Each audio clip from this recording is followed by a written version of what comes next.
Well, thank you very much. Thank you. Thank you, Pam, very much. What a job you're doing. And it's a true honor to be with you today. This is a storied hall, if there ever was one. And based on the crowd, I think we broke the all-time record. But as we begin a proud new chapter in the chronicles of American justice, this really is something. We're turning the page on 4 long years of corruption, weaponization, and surrender to violent criminals, and we're restoring fair, equal, and impartial justice under the constitutional rule of law. And you're the people that are doing it. Very, very proud of all of you. Under the Trump administration, the DOJ and the FBI will once again become the premier crime-fighting agencies on the face of the earth. People ask me, what am I going to do about law enforcement all the time? The fake news back there, they're asking me that all the time. What am I going to do? And when are you going to do it? And I answer them by saying I've already done most of it by appointing the people that I've appointed. They're sitting right here. They've done most of it. I don't do it, they do it. Right, Pam? I think, oh, you are so tough, they just don't know yet. Let me begin by congratulating the incredible people who will lead these historic reforms. And we start with somebody that you just saw, Pam Bondi. She's extraordinary, and I've known her very well for a long time.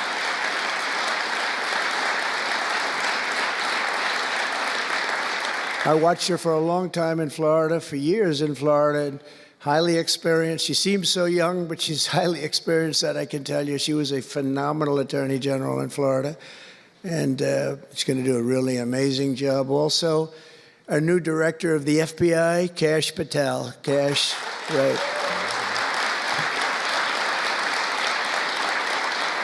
A man that I'm very proud of. I've known him and Emil for a long time under tremendous pressure. I saw these guys under some of the most corrupt judges.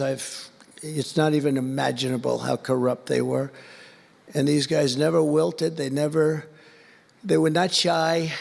They fought. They weren't afraid. And they were brilliant.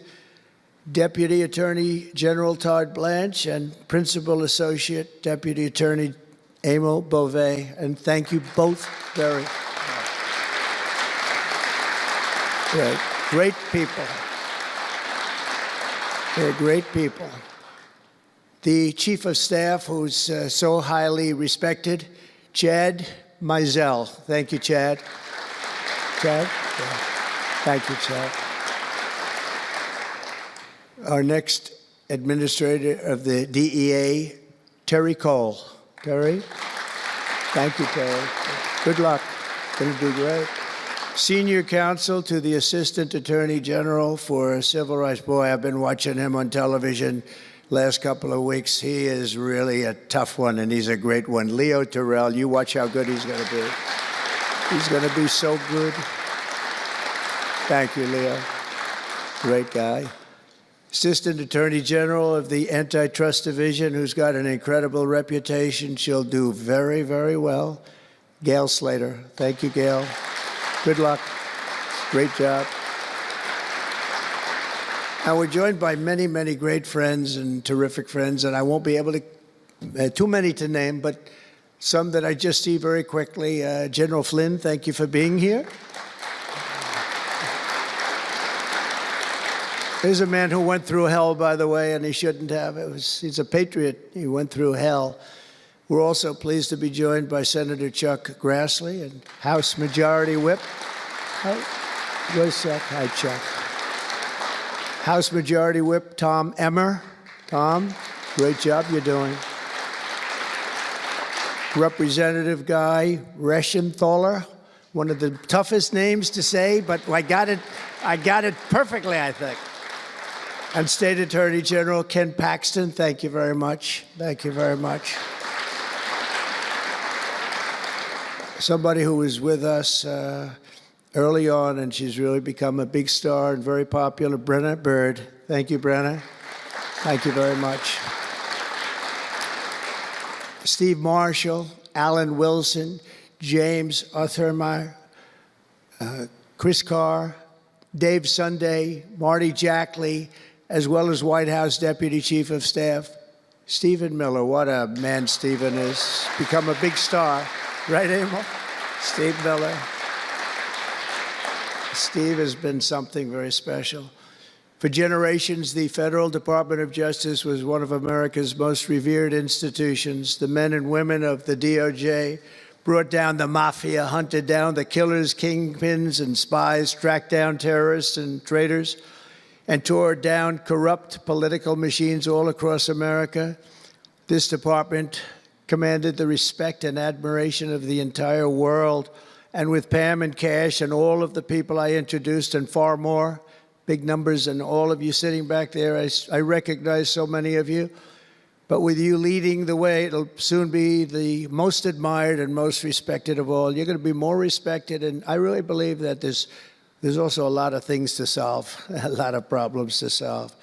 But that's going to put you in the upper tier and maybe the top tier, and I believe that's going to happen. I'm so proud of the people in this room. But first, we must be honest about the lies and abuses that have occurred within these walls. Unfortunately, in recent years, a corrupt group of hacks and radicals within the ranks of the American government obliterated the trust and goodwill built up over generations. They weaponized the vast powers of our intelligence and law enforcement agencies to try and thwart the will of the American people. You remember the 51 intelligence agents that said, as an example, that Hunter Biden's laptop from hell came from Russia when they knew it came right from his bedroom. They knew that. It was a big lie, and they knew it so well. They spied on my campaign, launched one hoax and disinformation operation after another, broke the law on a colossal scale, persecuted my family, staff, and supporters, raided my home, Mar-a-Lago, and did everything within their power to prevent me from becoming the President of the United States. With the help of radicals like Mark Elias, Mark Pomerantz, and these are people that nobody's ever seen anything like it. So many others, but these are people that are bad people, really bad people. They tried to turn America into a corrupt, communist, and third world country. But in the end, the thugs failed and the truth won. Freedom won, justice won, democracy won, and above all, the American people won. There could be no more heinous betrayal of American values than to use the law to terrorize the innocent and reward the wicked. And that's what they were doing at a level that's never been seen before. And it's exactly what you saw with Joe Biden, Merrick Garland, and their cronies to do the building of the last 4 years. What they've ripped down is incalculable. But what you're going to build up is likewise something that will be breaking all sorts of records. They set loose violent criminals while targeting patriotic parents at school board meetings. They dropped charges against Antifa and Hamas supporters while labeling traditional Catholics as domestic terrorists. The Catholics, we did very well with the Catholic vote, so I want to thank them for that. They really did, record numbers. I would say, what's with the Catholics? They're really after the Catholics, so I don't know. They were after a lot of people. Maybe they didn't even know why.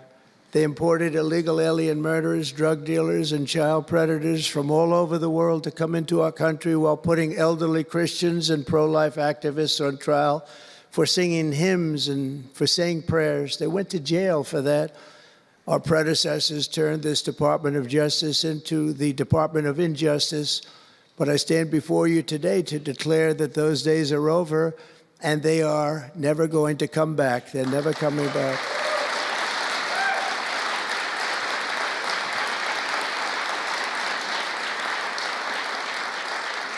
So now, as the chief law enforcement officer in our country, I will insist upon and demand full and complete accountability for the wrongs and abuses that have occurred. The American people have given us a mandate like few people thought possible. We won every single swing state. We won the popular vote by millions and millions of people. We won districts 2,750. Think of that, 2,750 districts compared to 505. So we want it at levels that have, I don't believe, ever seen before. That's the one where you see the map of the United States and it's all red. Red for Republican, not for communist, red for Republican. They would like it to turn red for communist, but it didn't work out that way. The American people have given us a mandate and really a far-reaching investigation is what they are demanding into the corruption of our system. And that's exactly, I'm sure, what Pam and Cash and everyone else mentioned here and not mentioned is going to be doing. We will expel the rogue actors and corrupt forces from our government. We will expose and very much expose their egregious crimes and severe misconduct, of which was levels you've never seen anything like it. It's going to be legendary. It's going to also be legendary for the people that are able to seek it out and bring justice. We will restore the scales of justice in America, and we will ensure that such abuses never happen again in our country. And that's why on day one I signed an executive order banning all government censorship and directing the removal of every bureaucrat who conspired to attack free speech and many other things and values in America. My administration stripped the security clearances of the disgraced intelligence agents who lied about Hunter Biden's laptop from hell. We revoked the clearances of deranged Jack Smith, Alvin Bragg, Letitia James, and the crooked law firms that aided their partisan persecutions. And I went through it. These are state and city courts, and the corruption is unbelievable. We also terminated the clearances of the Biden crime family and Joe Biden himself. He didn't deserve it. In fact, he was essentially found guilty, but they said he was incompetent, and therefore let's not find him guilty, I guess. Nobody knows what that ruling was, but I didn't want any part of it. I think I would have rather been found guilty than what they found with him. They said he didn't know what the hell he was doing, and therefore he's let him go. I said, you know, I'd rather be convicted, Pam, I think, than that. That was not good. I said, please convict me, don't say that. I pardoned hundreds of political prisoners who had been grossly mistreated. We removed the senior FBI officials who misdirected resources to send SWAT teams after grandmothers and J6 hostages. And it was a great honor for me to fire, I will tell you this, a great honor to fire James Comey. A great, great honor. That was nothing. There was no better day. A lot of people said, oh, that's too bad you did that. And they said that's going to be, and you know what? A year later, they said that actually saved the administration because the level of corrupt things that we learned after that turned out to be that they were doing, in fact, really bad things. He was a terrible person, did terrible things and persecuted people, and all in the guise of being an angel, but he wasn't an angel. We created a brand new DOJ task force and anti-Christian bias. And under Director Patel, we're getting the FBI agents out of the headquarters in Washington, D.C., and back on the streets in pursuit of dangerous criminals where they belong and where they want to be. And, you know, you have that big FBI building, and it's a very big building, and they were going to build an FBI headquarters 3 hours away in Maryland, a liberal state, but that has no bearing on what I'm about to say, but we're going to stop it. Not going to let that happen. We're going to build another big FBI building right where it is, which would have been the right place because the FBI and the DOJ have to be near each other. You can't that's one thing I did learn from this persecution. The FBI and the DOJ work together. Now, in my case, they work together for bad purposes, but they do. They were always together. So how can you have one that's 3 hours away? But one thing I said to Cash, well, we're going to get a great building built. It's going to be a magnificent building. He said, sir, we don't need that kind of room. I said, what do you mean? He said, I'm just going to take a old Department of Commerce building that's about 25% the size, and that's what I need. We're going to have the best staff that you've ever seen, and that's what I need. It's in a nice location, but I don't need that big building. Why don't you just sell the site to somebody, and we're going to be very happy. And they want to have far fewer people, but we also want to have them in D.C., and if for no other reason, we like having law enforcement walking the streets of our capital, because when the bad guys are out there and they see there's an FBI agent, that's the ultimate in law enforcement, and they're not going to be acting so bad. We're cleaning up our city. We're cleaning up this great capital, and we're not going to have crime, and we're not going to stand for crime. And we're going to take the graffiti down, and we're already taking the tents down, and we're working with the administration. And if the administration can't do the job, we're going to have to take it back and run it through the federal government. But we hope the administration is going to be able. So far, they've been doing very well. The mayor's been doing a good job. We said there are tents galore right opposite the State Department. They have to come down, and they took them down right away. And so far, so good. But we want to have a capital that can be the talk of the world. When Prime Minister Modi of India, when the President of France, and all of these people, the head of Prime Minister of United Kingdom, they all came to see me over the last week and a half. And when they come in, I had the route run. I didn't want to have them see tents. I didn't want to have them see graffiti. I didn't want to have them see broken barriers and potholes in the roads, and we had it looking beautiful. And we're going to do that for the city. And we're going to have a crime-free capital. When people come here, they're not going to be mugged or shot or raped. They're going to have a crime-free capital again. It's going to be cleaner and better and safer than it ever was, and it's not going to take us too long. There's a new phenomena that is taking place with these violent, vicious lawyers that we have all over. They play the ref. You know what playing the ref is? Like the great Bobby Knight basketball coach. He'd scream and scream at the ref. He'd scream. I watched it. By the way, I love Bobby Knight because he endorsed me. And having Bobby Knight's endorsement in Indiana was an extremely good thing. A friend of mine said I was running in Indiana at the time. This was early on, 2016.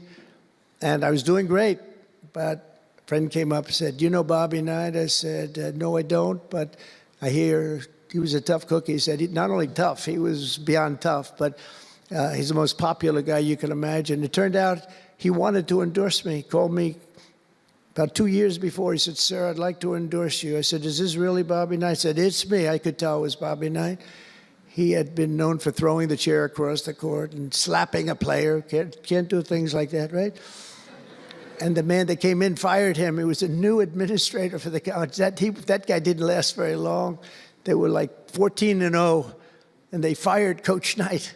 That was not good, but he had a little chip in his shoulder. But he loved Trump, and he came in, and he said, "I'd love to endorse you." He said, "If you ever run, please call me." So he said, "You know Bobby Knight?" I said, "Well, I don't know him," but he called me a couple of years ago. It was an amazing phenomenon. I took his number, and on each side of my desk in New York, I had stacks of paper, like nice and neat, but about 2 feet high each.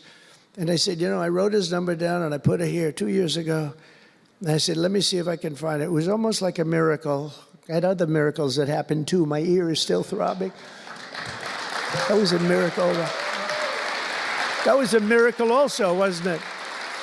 That was a miracle also. How are you? Thank you. Thank you, Leo.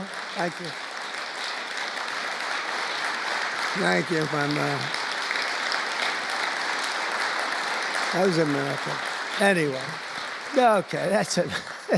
That's very nice, thank you. But, so he said, Bobby Knight. So I said, I put his name down and I wrote it down. It's in one of these stacks. I lifted up. There would have to be 2,000 to 3,000 pages in each stack. I lifted it up, the first one, had no idea. And there was his name on a little card, Bobby Knight with his number. It was like incredible. I tell that story all the time. And I called him and dialed a number. He said, "I've been waiting for you to call." And he went out and he made a speech for me in a packed arena in Indiana, and it was over. It was over. He was a tough guy. He actually went a little far, if you remember. He made a great speech because he was actually a motivational type guy, to put it mildly. But he left the stage, and then I'm talking, and he walks back onto the stage. I said, uh-oh, this is trouble. Why is he coming back? He was a big guy, too. Why is he coming back? He said, "May I say a few more words?" I said, "Yeah, go ahead, Bobby, say a few more words." A little different. And he said, "And let me tell you something about this guy, Trump. This guy, if he has to, will use the nuclear weapons that we have. He will use he has no fear. He's going to use, and that's the kind of guy. And he walked off the stage. I said, I think I'm in big trouble, Pam. That was not good, but it worked out okay. In the meantime, we won the state in a landslide, and it was great. And it was just an amazing period of time. But this is the most amazing period of time. I think this is more amazing. What's taken place is more amazing. I think it's more consequential. And if we do the job, one of the big media outlets said what we did was the most consequential election in the last 129 years. Well, if we do the job that we're all capable of doing, I think it's going to prove to be that and then some. And that's what we want to do. We have a real big shot at making this country so great, so great. What happened to our country was so sad. What they've done in 4 years to our country with the borders, with Afghanistan, the most embarrassing period of time, allowing the Russian situation, it was never going to happen with Ukraine. Allowing October 7th to happen would have never happened because under me, Iran was totally broke. They had no money. They weren't giving any money to Hamas or Hezbollah. It was totally broke. But allowing inflation, look at what inflation's done to people, been so devastating. And now you see that, by the way, price of eggs is down 35% in the last week and a half.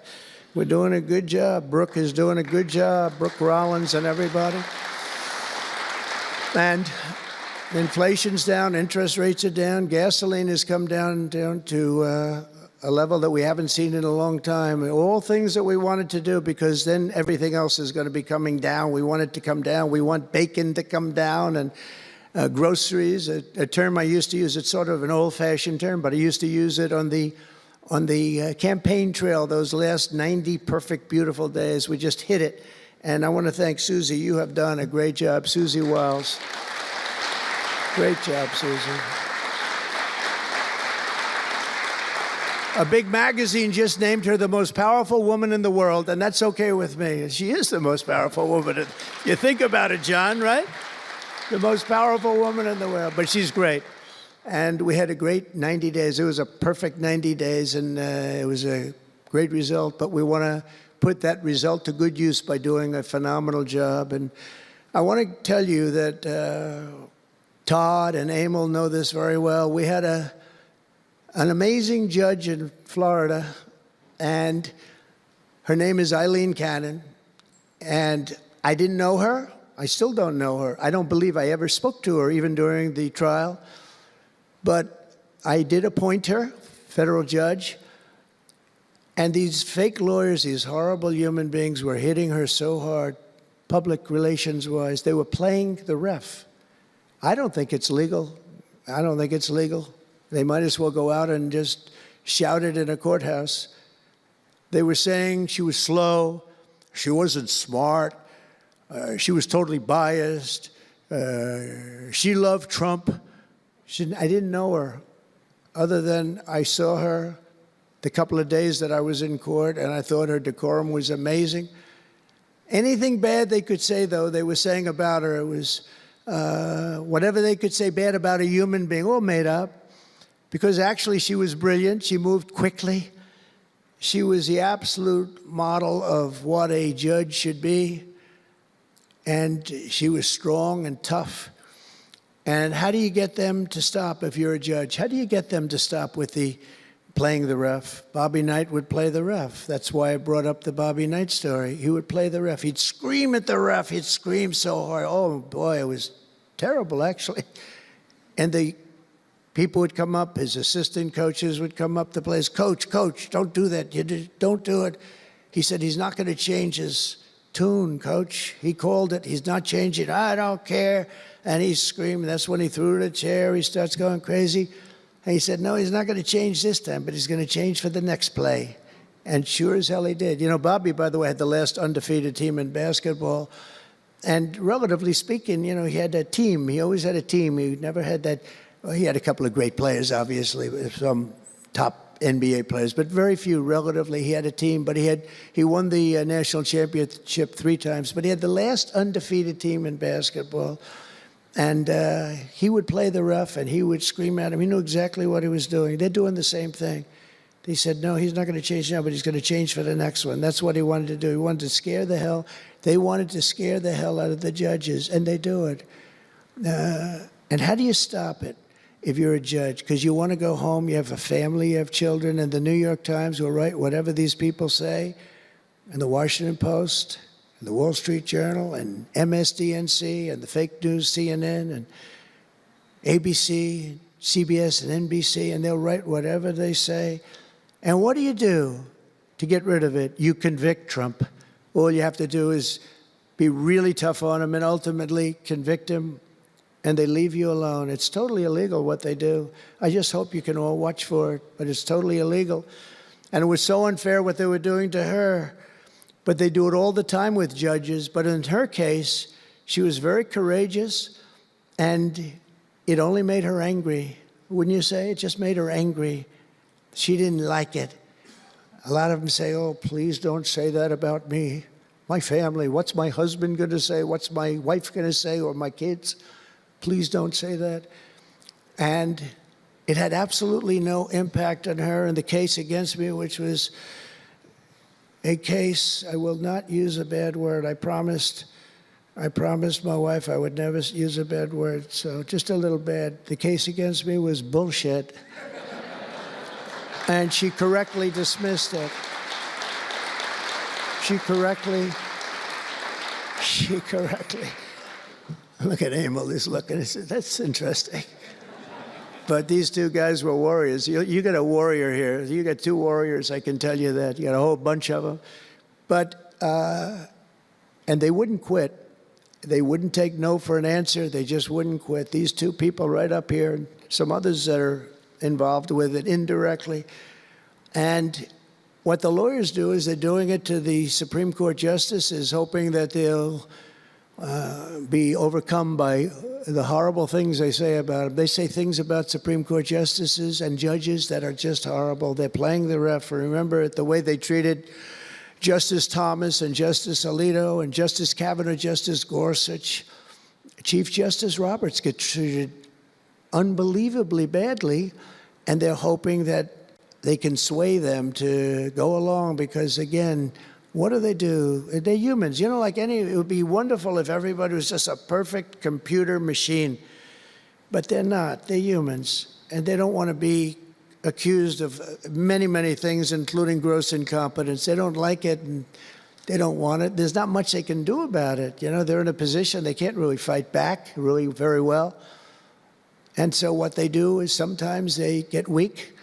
I would say a majority, maybe, of the times. That's why I'm so impressed with Judge Cannon in Florida, how strong she was, how she held up. It actually made her more resolute than anything I've seen. I mean, it was amazing because they were hitting her so hard. It was so sad to watch this. But it's sad what they do to other judges. It's very sad what they do to the Supreme Court. And a lot of the judges that I had, if you look at them, they take tremendous abuse in the New York Times and the Washington Post, all of the different networks. They take such abuse. And honestly, very simply, they're afraid of bad publicity. They don't want bad publicity.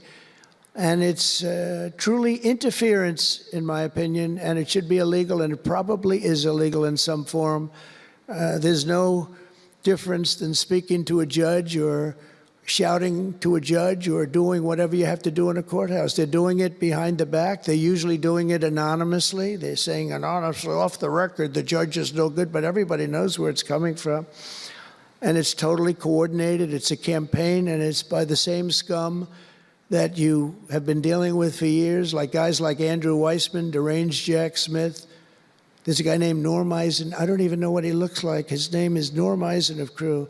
He's been after me for 9 years. Now, Crew is a charitable organization. And the reason I'm saying this, Todd, is I'm only going to get one chance to say this. But these are bad people. I don't know who he is. I don't know what he looks like. But everything I read is Norm Eisen of Crew. And Crew is a charitable organization. And that's a political thing. His sole life is to get Donald Trump. And he's been vicious and violent. and he's trying, and he probably had pretty good success over the years. But with me, how did he do? I think I'm president. Am I here because I'm president? But we had to take all of that abuse. Even during the trials, we had to take tremendous abuse. Like, you know, these wonderful guys, they're not legitimate people. They're horrible people. They're scum. And you have to know that. And you're going to have these cases where you can't allow yourselves to be deflected. You just can't let it happen. You have such a higher calling. And I believe that CNN and MSDNC, who literally write 97.6% bad about me, are political arms of the Democrat Party. And in my opinion, they're really corrupt and they're illegal. What they do is illegal. It makes no difference how big a victory I had. I can have the biggest victory in history. It makes no difference what kind of a failure the other side has. These people are going to go after me. And I said it during the other night, during the big speech on Tuesday night. I said about Democrats, and I don't like that. I have great respect, by the way, for what Schumer did today. He went out and he said that I'm going to have to vote with the Republicans because it's the right thing to do. I couldn't believe what I heard. But, you know, I think he's going to get some credit for it. I think, let's see what happens tonight with the big vote as it comes. But these networks and these newspapers are really no different than a highly paid political operative. And it has to stop. It has to be illegal. It's influencing judges, and it's really changing law, and it just cannot be legal. I don't believe it's legal. And they do it in total coordination with each other. And everything we do, we're restoring law, restoring order, and restoring public safety in America. That's what we want to do. And we're bringing honor and integrity and accountability back to the highest levels of the FBI, DOJ, and throughout our government. We're bringing our country back faster than anyone ever thought possible. We're working so hard at doing it, and we want fairness in the courts. The courts are a big factor. The elections, which were totally rigged, are a big factor. We have to have honest elections. We have to have borders, and we have to have courts and law that's fair. Well, we're not going to have a country. Crooked Joe Biden got us into a real mess with Russia and everything else he did, frankly, but he didn't know about it, and he, generally speaking, signed it with AutoPen. So how would he know? That AutoPen is a big deal. I don't know. You know, they're having, who's doing this? So when my people come up, Will and all of the people, Steve, they come up and, sir, this is an executive order. They explain it to me, and, you know, 90% of the time I sign it. 99% of the time I say do it. But they come up and I sign it. But you don't use AutoPen. It's, number one, it's disrespectful to the office. Number two, maybe it's not even valid because, you know, who's getting him to sign? He had no idea what the hell he was doing. If he did, all of these bad things wouldn't be happening right now. But we're going to get you back into a great position, and we've already started. They say that we had the most successful first month of presidency. Not a long time, but it's still a lot. It's like if you're a golfer, sinking a 3-foot putt on the first hole gives you confidence to sink something on the second hole. But if you miss that first putt, you don't like to have the putt on the second hole and the third hole. It could be a very bad experience. It's nice to get that first month, and now we have more than a month. Now we have a month and a half, and it's going really, really well. I can tell you as a little secret, although the cameras are blazing back there, so it's not that much. But I think we're doing well, as you have been hearing about Ukraine. I think we're doing now well with Russia. We're speaking with President Putin. We want to get the war over. Not only have we spent maybe $350 billion to Europe's, think of that, $350 billion to $100 billion, and yet we're across the ocean far away, so it shouldn't have been that way, but Biden let that happen too. And we're getting a deal where we're going to get that back, but much more importantly are the lives that we're talking about. On average, 2,000 young people are being killed every single day. Now, they're not from here. They're from nowhere close to here, but they're young people. They're human beings, and they have parents. They have sisters and brothers, the mothers and fathers, the friends and the families and the towns where they grew up. And they're losing, on average, 2,000, even 2,500 a week. and I want to get it stopped. And we've had some very good calls today with Russia and with Ukraine. They've agreed for a ceasefire if we can get it with Russia, and it's not easy. It's a tough one, but I think we're doing it. And as the Secretary General said yesterday of NATO, a terrific guy, he said without Trump, we wouldn't be talking about it. It would just go on for years, and millions of people have been killed, but millions more people would be killed. And he said it was a great honor. Without me, it would just keep going on. We're looking for the ceasefire now with Russia, and we've had some very good talks about it. We've had some very good responses. And I can tell you that there was a case where there would have been no war if I were president, and it's just 100% would not have happened, would never have happened. I used to speak to President Putin a lot about it. I said, don't do it. Don't do it. I won't tell you what the consequence was. I won't tell you what but if he believed even 5% of what I said, then he would say, I'm not going to do it. And I think he did. But we had a good relationship, and we had a professional relationship, and his respect for this country. And I think we've had some very good results. So, I haven't been able to say that to anybody else. I haven't wanted to say it until just before I came here. I got some pretty good news.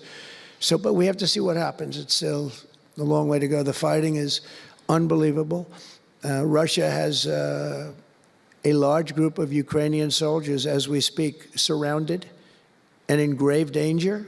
They've been able to surround them. They're in grave danger. Biden should have never let this war happen.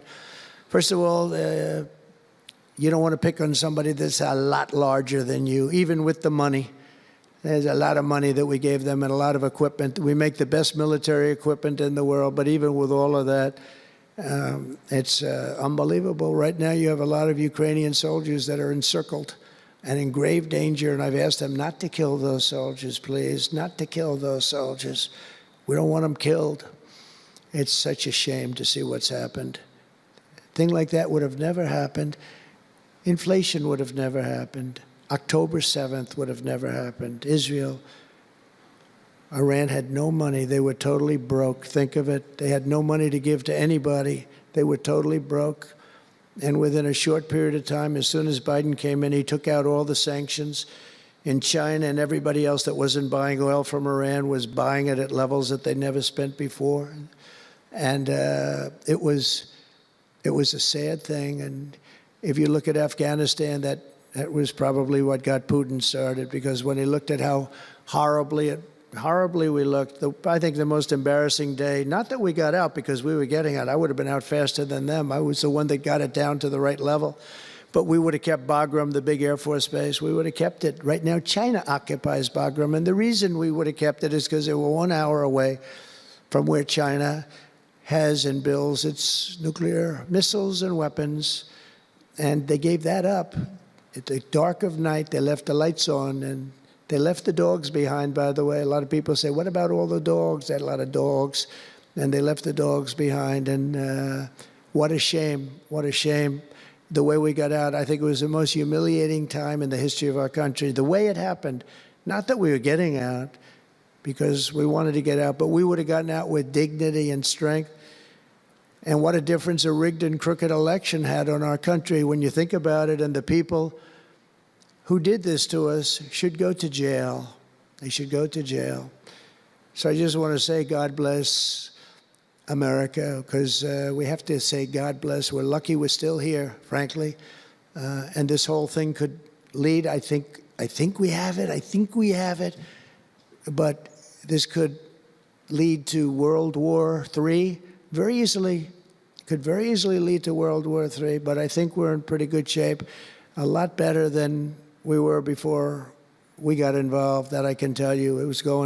That was heading into World War III territory, and that would have been a war like no other because of nuclear weapons and other types of weapons that people you don't even want to know about.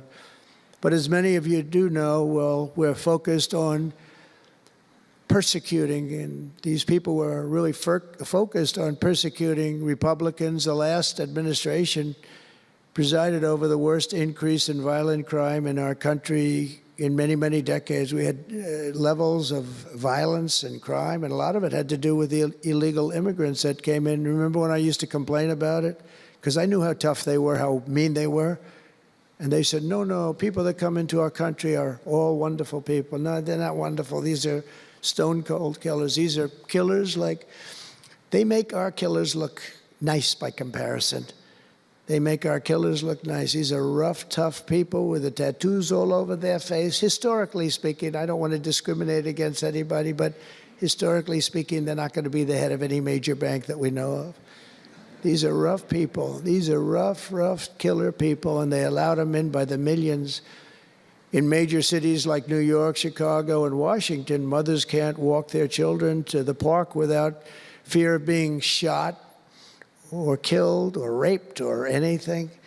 Women can't ride the subway without worrying that a hoodlum will shove them onto the train tracks. In New York, it's happened twice in the last couple of weeks. They're standing there, a perfect Wall Street gentleman in one case, and another person who was a worker, good worker, an electrician, gets pushed into a train going 45 miles an hour just prior to the train, not stopping, going to go through that. I know the stations very well. I used to take the subway. I used to feel safe. When I was young, I'd go to my parents would drop me off at the subway. I'd take the subway to my school. Can you believe it? Today, they wouldn't be doing that. And we want to get a country back maybe where you can do that again, Pam. But it's so sad to see what's taking place. Under the Biden regime, average monthly homicides increased by 14%. Property crime rose tremendously. Violent crime went up at least 37% that they know of. Rape soared by 42%. Car theft rose by 48%. And robberies surged to 63 to 100%. They don't even know what the number is. And I have no higher mission as President of the United States than to end this killing and stop this law-breaking and to making America safe again. And that's what you're all about in this room. We want to protect Americans, and we protect everybody that's in our country, American or not American. We want to have a safe and proud country. We're joined today by dozens of police officers, sheriffs and sheriff's deputies from all across the country. My message to these law enforcement heroes is simple. With me in the White House, you once again have a president who will always have your back, will always have your back.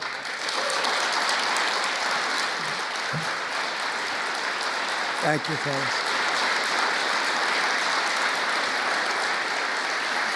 Thank you. That's a lot of good-looking people. I will tell you, I feel safe. I'm glad you're in the room. I feel even safer. It's a lot of great people. On day one, I signed an executive order directing Attorney General to ensure that anyone who murders a police officer immediately, with as fast a trial as we can have, gets the death penalty.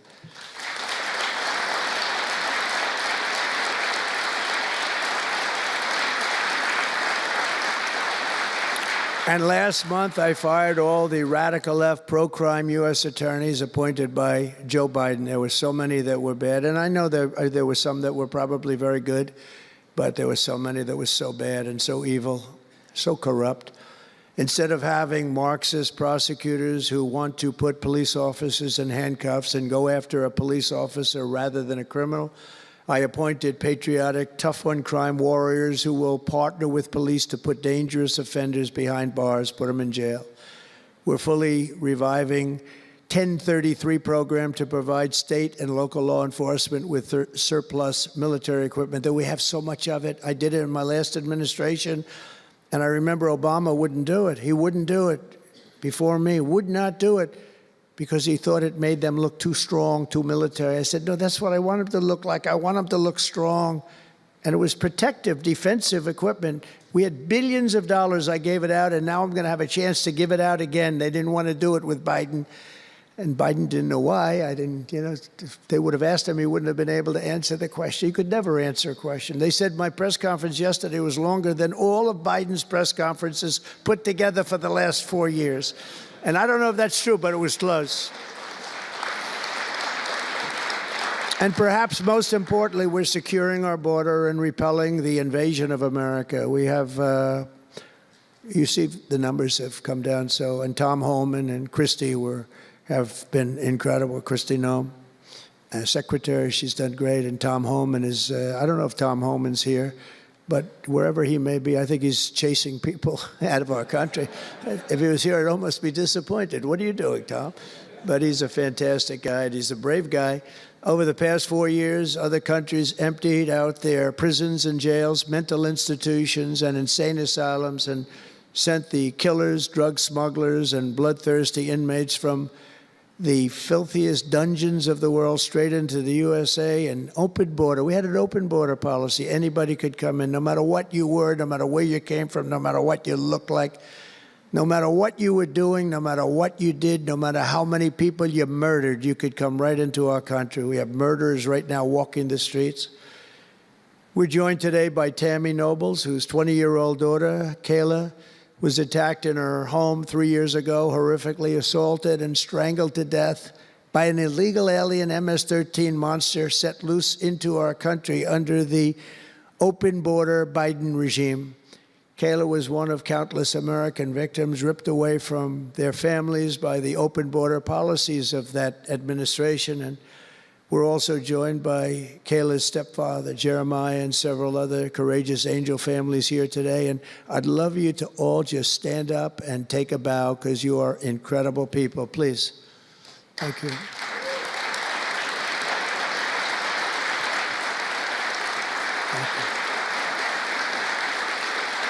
Thank you.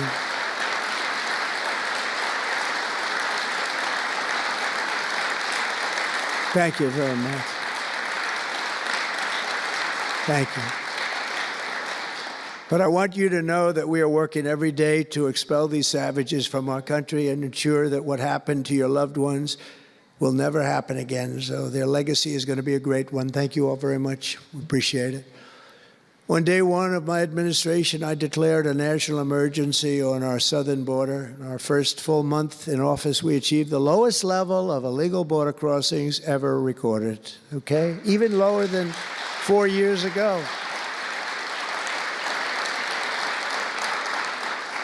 For years, Democrats and the media kept saying that we needed new legislation. We had to have new legislation. We needed it immediately. And I never had legislation. I had the best border in the history of our country for almost 4 years. And by the time I got out, we had the lowest numbers ever. My favorite chart of all time was brought down that day. And on that chart said we had the lowest numbers ever. But it turned out that we really didn't need new legislation. All you needed was a new president.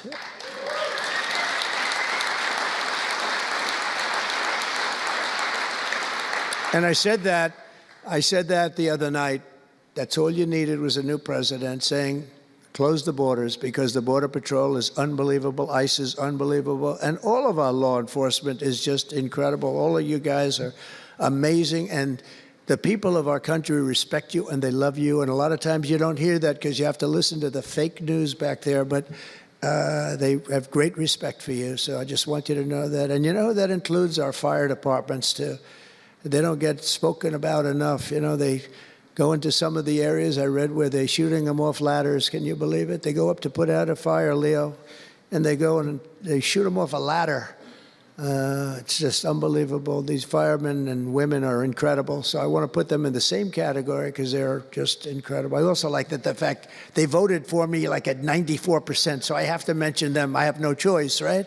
But the truth is they're phenomenal people. The law enforcement, fire, everybody, they're phenomenal. Basically first responders, because that's what they are. They're first responders. And we're ending the migrant occupation of America. And what we're doing now is we're liberating our cities and our suburbs and our towns. And you see a big difference. I'm getting calls all the time from even leaders of other countries saying, sir, the whole world feels liberated now. It feels like there's a light over America, but there's a light over the whole world. I hear that so much. It's so nice to hear, too. And I feel it. I mean, I feel it. I look at it. I see the polls. I don't know if the polls are right, but they're certainly very good. I'll take them right now.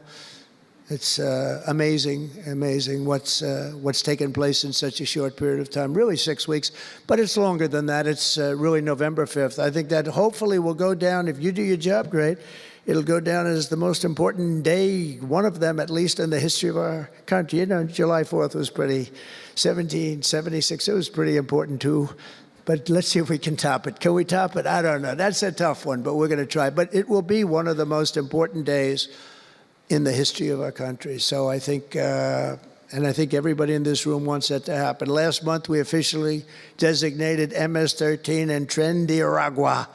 That's the Venezuelan gang, the toughest gang, they say, in the world, and the Mexican drug cartels as foreign terrorist organizations. That's a big deal. Nobody wanted to do that in the past.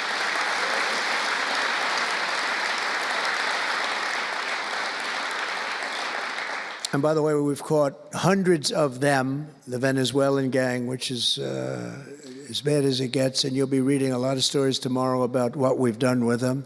And you'll be very impressed, and you'll feel a lot safer, too, because they are a vicious group. They went into Colorado. They took over areas of Colorado.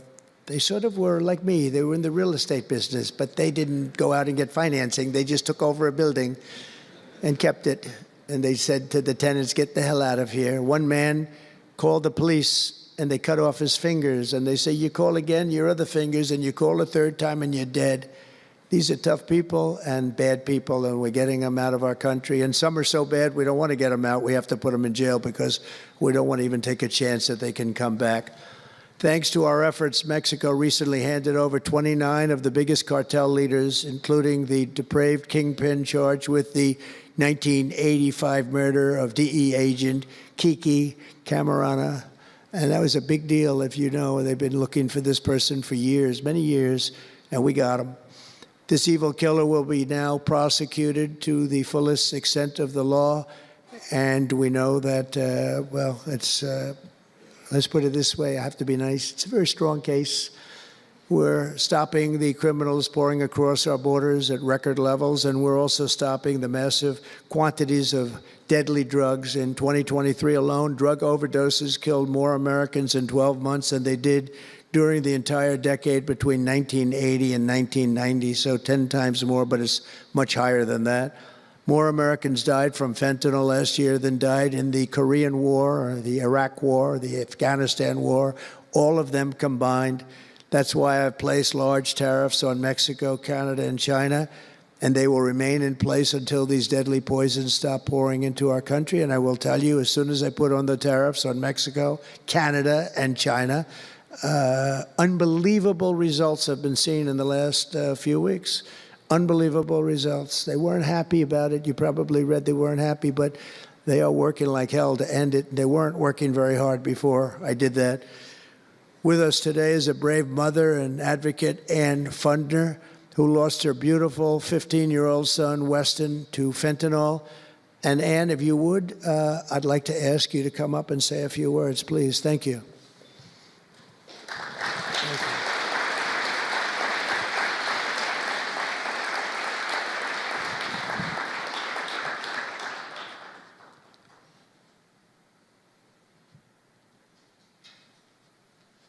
Thank you very much.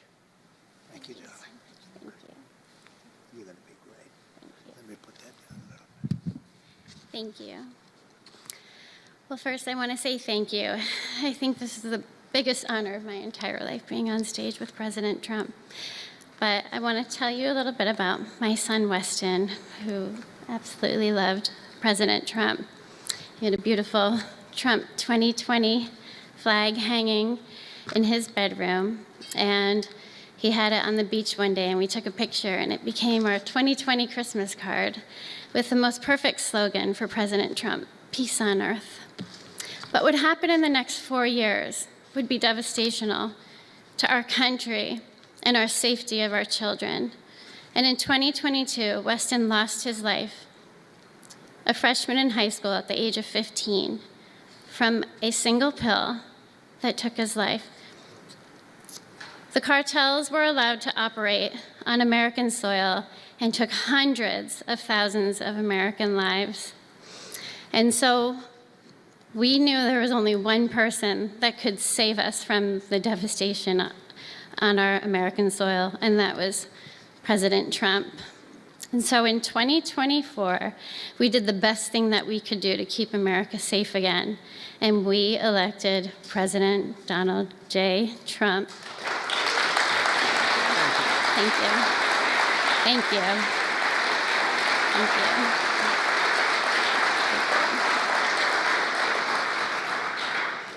Thank you. And he's done everything that he has promised. We have a 98% decrease in border crossings. And he has labeled the terrorist cartels terrorist organizations.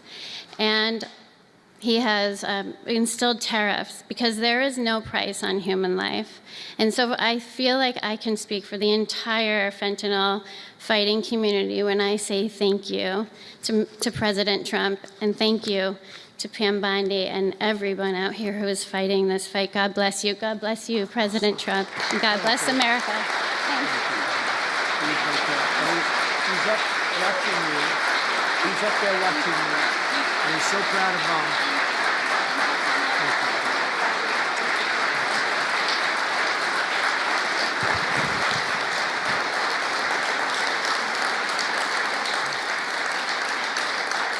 Thank you, Ann, very much.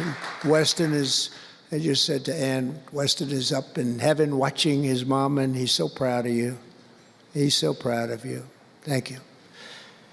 We're also joined today by a number of other American families who have lost loved ones to fentanyl, and I'd love you to just stand up for a second, and we want to acknowledge you, and also your daughters, your sons. They're looking down on you, and they're loving you like crazy. So thank you very much. Thank you. Thank you. Thank you. This department will not rest until we have ended the fentanyl epidemic in America once and for all. In less than 2 months since I took office, the DEA and FBI have seized nearly 1 million deadly doses of fentanyl, and that's just the beginning. At my direction and working with Pam and everybody else, we've launched an all-out war on fentanyl traffickers, and it's a war that we're going to win. We're going to win this war. I spoke with the president of Mexico, very nice woman, very fine woman, and I said, let me ask you, you're sending a lot of drugs into our country. We're not liking it at all. Can't do that. But I said, is Mexico, does it have much of a drug? She said, no, we're not a consuming nation. I thought it was an interesting term. And I said, why? And which I've heard also, by the way, they're not a consuming nation.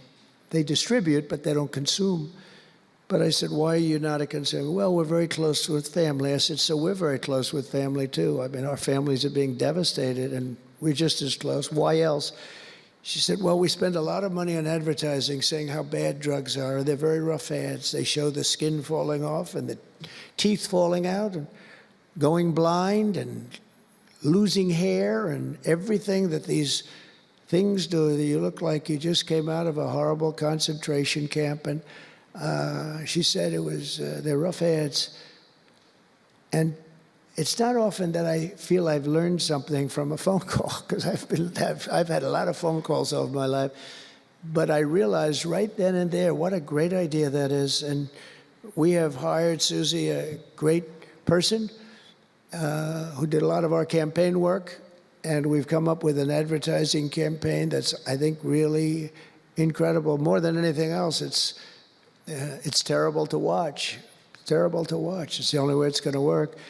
And I would be, because we got the numbers down, 18% would have a blue ribbon committee headed by the First Lady of the United States, who everyone loves, and some of her friends. And, you know, they work so hard, but it's a tough deal. They're dealing with very smart and very vicious people. You know, some of those businesses, those cartels, are run better than any business in America. They say they're run incredibly, not just here, they all over the world. They're run like a major business, but in many cases better.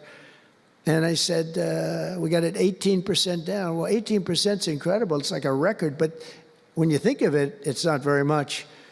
And the way you get it down, if you want to get it down to close to 100%, is with the death penalty. But I think maybe America is not ready for that.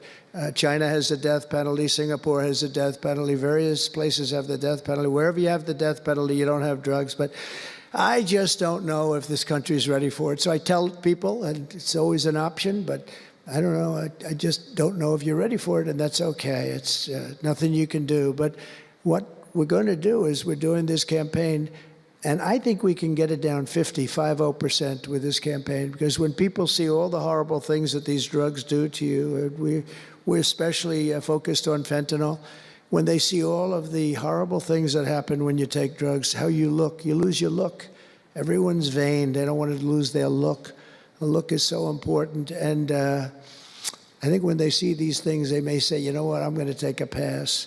But there is big danger. Pam and I were talking about it before. A lot of people are taking fentanyl and not even knowing. They think they're doing something else, or maybe taking another drug, but at a much lower level. And they die. You can put on the pin, think of this, the head of a pin, fentanyl, and it's too much, and it will kill the strongest person in the room. And it's amazing. But we're going to do this campaign. It's going to be launched fairly soon, Susie.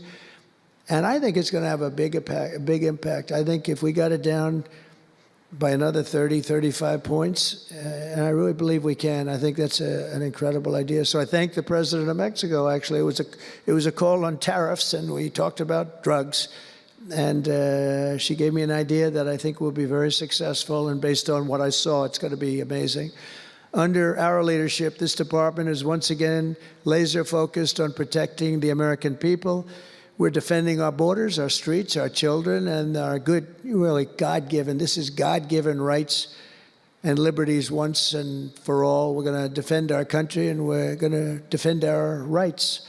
Etched onto the walls of this building are the words English philosopher John Locke said, "Where law ends, tyranny begins." And I see that, and I saw it over the last 4 years when somebody was allowed to attack viciously with this department and the FBI his political opponent. How did that work out? Didn't work out too well, but it wasn't pleasant.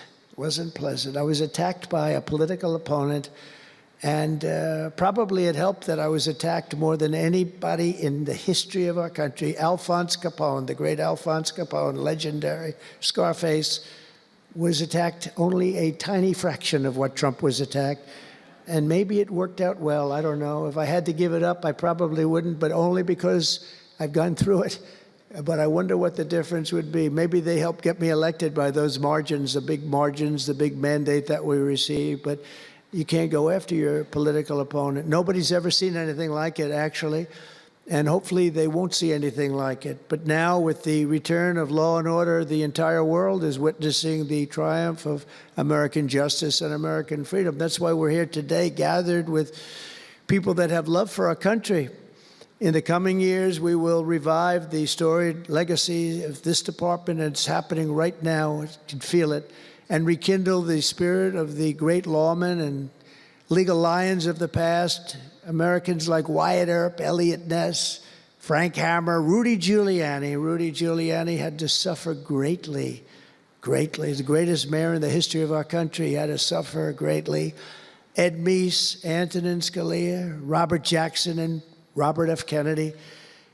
We will rebuild pride in our institutions. We will restore the prestige of this great department, and we will bring back faith in our justice system for the citizens of every race, religion, color, and creed. And I want to just tell you that this has been a great honor. I was asked to do it, and I said, is it appropriate that I do it? And then I realized it's not only appropriate, I think it's really important. And I may never do it again.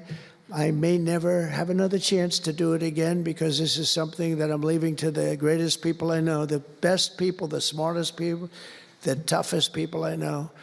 And they're going to do an incredible job. And it's an honor for me to have won this election so that I can appoint these people to do their job, and they're going to do it like you have never seen. So I just want to wish all of you good luck. It's going to be an interesting journey, not going to be easy, but you're going to win. You're going to win, win, win, and fight, fight, fight, and it's going to end up being a tremendous result for this country. So thank you all very much. God bless America. God bless you all. Thank you.